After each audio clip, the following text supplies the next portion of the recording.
Everyone, welcome to this class. In this class, we are going to deal with fractions.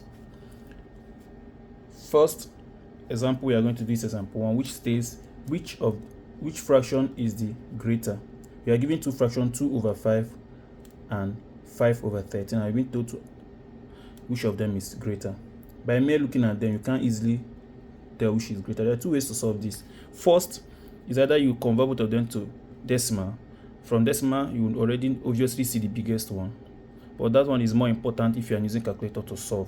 It's easier if you are using calculator, because some decimals you cannot easily, some fractions cannot easily be converted to the decimal without calculator. Though we can solve it, but it will take a longer process. So the second one we are going to do is what we are going to do in this class. First, what you are going to do is try to make the denominator of the two fractions to be the same. When you achieve that, which of any of them that have the highest numerator, that's the biggest fraction. So we have 2 over 5. So and 5 over 13. So the first thing we have to do is let's make both of them to have the same denominator. What are we going to do? Multiply this by 13 and multiply this by 5. So 2 over 5 times 13 over 13, you are going to get 26 over 65. So, and in the same way, 5 over 13 multiplied by 5 over 5, you're going to get 25 over 65. Now you can see both of them have the same denominator, but the numerator of 2 over 5 is bigger than the numerator of 65 over. It's greater than the numerator of 25 over 65. So you can say that 2 over 5 is greater than. That implies that 2 over 5 is greater than 5 over 13. Very simple. Let's go to the second example. This example 2, we are given one whole number 5 over 8 plus one whole number 3 over 5 divided by 5 whole number 3 over 8. Simply, we are going to use board mass, and we all know what our board mass is. So we are going to solve what is in the bracket separate, solve this separate, then divide this, and we'll get our answer. Let's start with one whole number 5 over 8 plus one whole number 3 over 5, or in bracket divided by 5 whole number 3 over 8. Now when you are solving for division, you can't solve it in this is what we call mixed fraction. These ones, fraction that have both whole number, numerator and denominator, can't solve it. So first thing you are going to do is to convert all these fractions to what? Improper fraction. And to convert to improper fraction is very simple. Simply the denominator multiplied by the whole number plus the numerator. So 8 times 1 is 8 plus 5 is 13. So I have 13 over 8 plus 5 times 1 is 5 plus 1 is 8. 8 over 5, or in bracket divided by 8 times 5 is 40 plus 3 is 43 over 8. Now let's solve for this division. When you are solving for division in fraction, all you need to do is change the division sign to multiplication sign and then invert the fraction. So you have 13 over 8 plus 8 over 5. You change this to multiplication sign and invert. Invert means the numerator becomes the denominator, and the numerator becomes the numerator, over 43. So this is what you are going to have. So the next thing, will come inside and solve what is in the bracket. How do you solve for bracket division? Look for the LCM. LCM of 8 and 5 is what? 40. I don't need to teach LCM in this class. It's elementary. I believe most of us know it already. 8 divided by 45. 5 times 13 is 65. Plus 5 divided by 40 is 8. 8 times 8 is 64. Now, when you are given two fractions and you are being told to look for which of them is bigger, this is another way you can solve for it. Do it as if you are trying to add the fraction. Look for the LCM and then do what we just did here now. From here, you can see that 65 is bigger than 64. So you know that this fraction is bigger than that fraction. This is another way. In fact, this is the best way to solve for fraction, to know which of the fraction is bigger. Do it the same way as if you're adding. Look for the LCM and then bring all those numerator that you add or subtract. Any of the numerator that is bigger is the biggest. One that is smaller is the smallest. So take note of what we just did here. Times 8/43. 65 plus 64, I think, is 129 over 40. In this case, you don't need bracket because it's already solved out. Times 8/43. So by the time we multiply this out, 8 cancel and we'll cancel everything. We have 8 cancel here 1, 8 cancel here 5, 43 cancel here 1, 43 cancel here 3. So our fraction is 3/5. This is our answer. Let's go to the next example. So this is example 3. Let's see. It says 3/5 of a class of 40 students study history and 3/4 study geography. Every student studies at least one of these subjects. I think there should be one here. What they're trying to say that you have a class, 3/5 of it study history and 3/4 studies geography, and they're trying to say that every student study at least one of either history or geography. So meaning that there is no student that you can say, oh, he's not studying any of them. So first question is, how many students study both subjects? So what you're going to do is, first, 3/5 study history, and 3/5 is a fraction of the class. How many are there in the class? Total number in class. Okay, I'm solving for A. Total number in class is 40. History is what? 3/5. While geography is what? 3/4. So first we are going to look for the actual number of students that study history. It will be this fraction of 40 is what? 3/5 times 40, which will give you 5 cancel 40 is what? 8. 8 times 3 is 24. So these are the students that study history. For the geography student is 3/4 times 40, which is 3/4 times 40, which is 4 divided 10. 10 times 3, 30. These are the number of students that study geography. Now look at something you observe here. 24 plus 30 is giving you what? 54. And we are being told that the number of students in the class is 40. The reason why you're having 54 is because inside this 24, some of them are also studying. This is history. Inside this 24 that is doing history, some are doing geography. And inside this 30 that is doing geography, some are doing history. That's why we have the total number more. So to get the number of people that are doing both history and geography combined, you simply do 54 minus 40, and the answer is 14. So this is your answer for number A, both history and geography.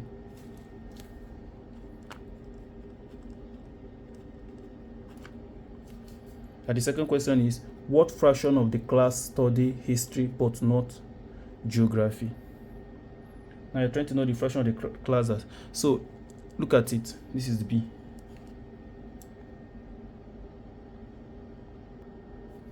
This is B, right? We already know that 24 students study history, and inside this 24, I mean use H. We already know that 14 study both history and geography, right? So to get those that study only history, you simply do 24 minus 14, and that will give you 10. So 10 studied only history. So the fraction of the student that did what we have been asked is a fraction of the class study history but not geography. So it's simply, this is the number of students that did only history but not geography. So the total number of class is 40. So the fraction is 10 over 40, which is 1 over 4. This is our answer.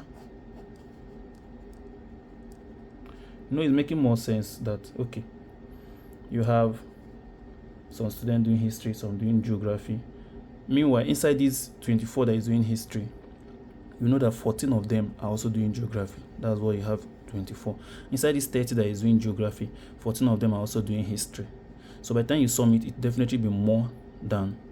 The only way you can get 40 is when you say how many people that did only history, how many people that did only geography, then you, and how many people that did both. If you add it, that's the only way you can get your 40 back. For those that are wondering, how do you explain the fact that we have more than 54? So how many that did only history from here? We've already gotten that is 10.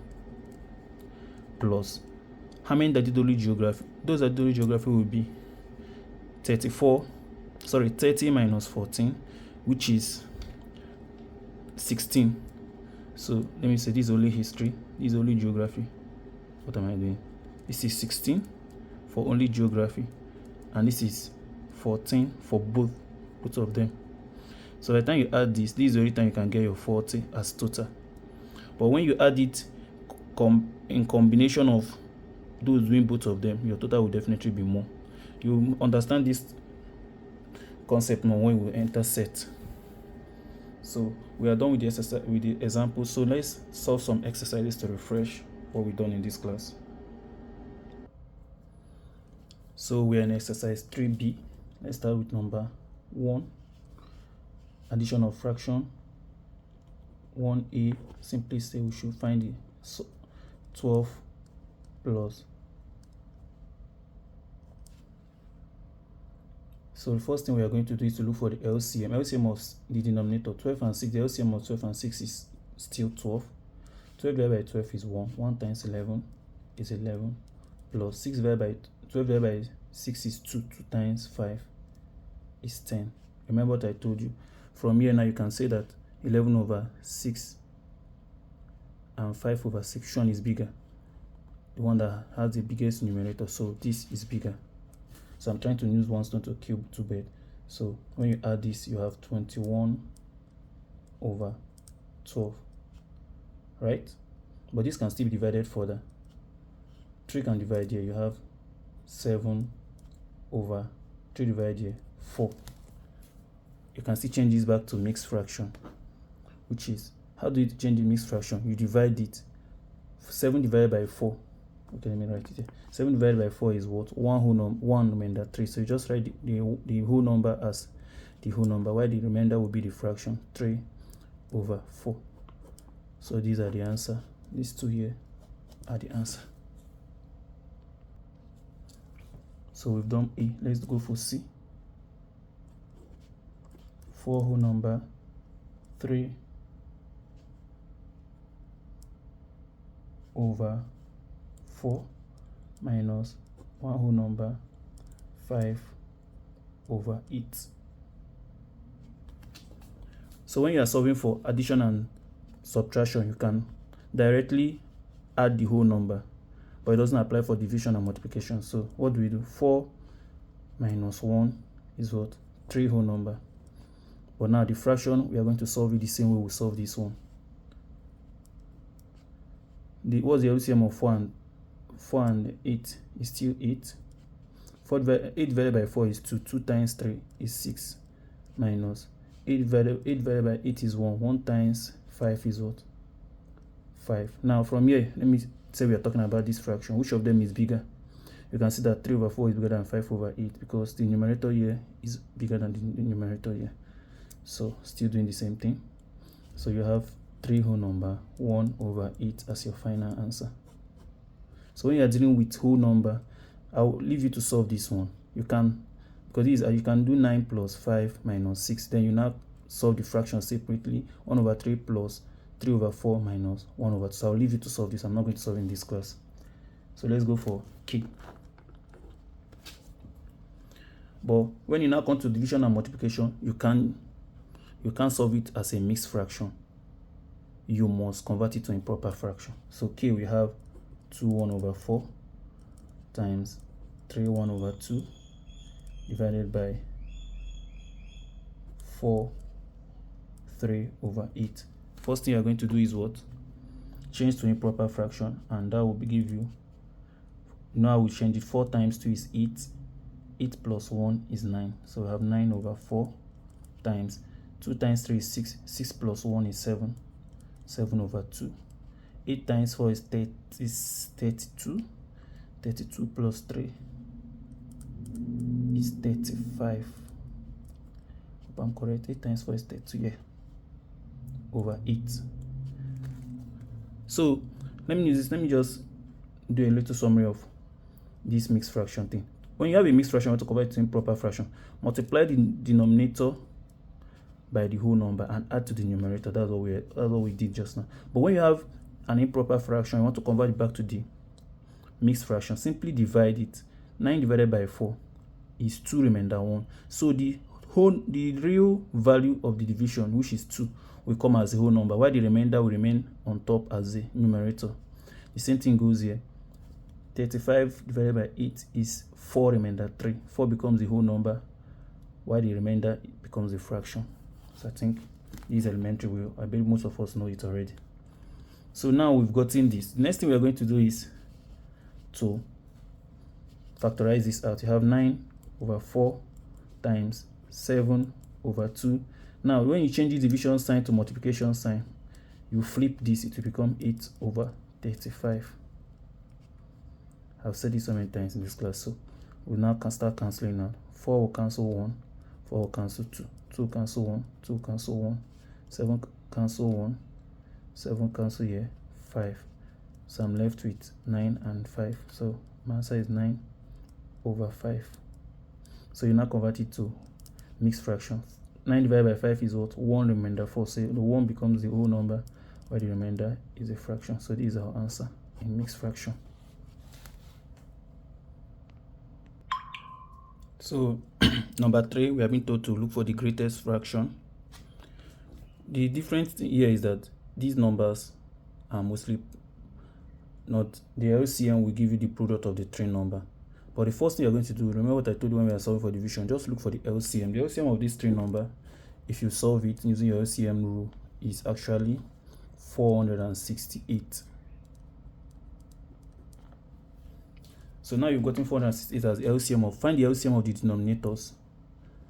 Then you solve it the way you would have solved if you're adding or subtracting. 468 divided by 9 will give you 52. 52 times 7 will give you 364. That's for this. 468 divided by 4 will give you 117. 117 times 3 will give you 351. 468 divided by 13 will give you 36. 36 times 10 will give you 360. Now you now check which of them is bigger. So this, because 364 is bigger than 360, which is 10 over 13. And this is bigger than 351, which is now the last one, 3 over 4. So this is your answer. So what you are asked is, which is the greater? The greatest is 7 over 9. So let's go to the next. So I've been told to express this number to fraction. Simply put it 0.75575. So the best way to go about it is just call the decimal point 1, and the rest you call them 0. So you have something like 575 over 1000. So what do you divide? If you divide it by 25, you have 23. If you divide it by 25, you have 40. This is the lowest division because this is already a prime number. You can divide further. This is your answer. You mustn't jump to 25. You can divide it gradually. Divide by 5 and you still divide further till you get to the point where you can't divide it any longer. Number 6 says a boy has 800 naira. He spends 160 naira. What fraction of his original money does he have left? Now, mind you, the question is asking about what he has left. He has 800 and he spent 160. So what is remaining is what? 640 naira. So the fraction that he has left is 640. That is 640. What fraction of the original money? Divided by the original money. 0 cancel out. We have 64 over 8. 8 goes into 64 is 8. 8 goes into 80 is 10. 2 go here. We have 2. We have 4, sorry. 2 go here, 5. So the fraction of the original money that he has left is 4 over 5. So the second question says a flag pole is 6 meter long, 6.3 meter long. A flag pole 6.3 meter long is driven 1.4 meter into the ground. What fraction of the pole is left above the ground? So this is a pole, and from here to here is 6.3. So it was not pushed into the ground. Let's say this is the ground, and the length that entered the ground is 1.4 meter. So what will now be remaining up, which is what we are looking for? It's a what fraction of the pole is left above the ground. So what is left above the ground is 6.3 minus 1.4, which will give us what? 4.9. So here is 4.9. So I've been told to look for the fraction of this 4.5 as regards to the original pole. It will be 4.9 over 6.3. One of the easiest way to solve fraction, whenever you have fraction that is decimal on top and decimal below, make sure you take out all the decimal. So in this case, you have, if you take it out, so long as whatever you do up is what you did down, the answer is still the same. So this is the same as 49 over 63. Since we multiply the up by 10 and multiply down 2 by 10, so we have this, and by the time you solve this, is easier. 7 divided by 49 is 7. 7 divided by 63 is 9. So this is your final answer. Thank you. This will be the last example for this class. See you in the next class.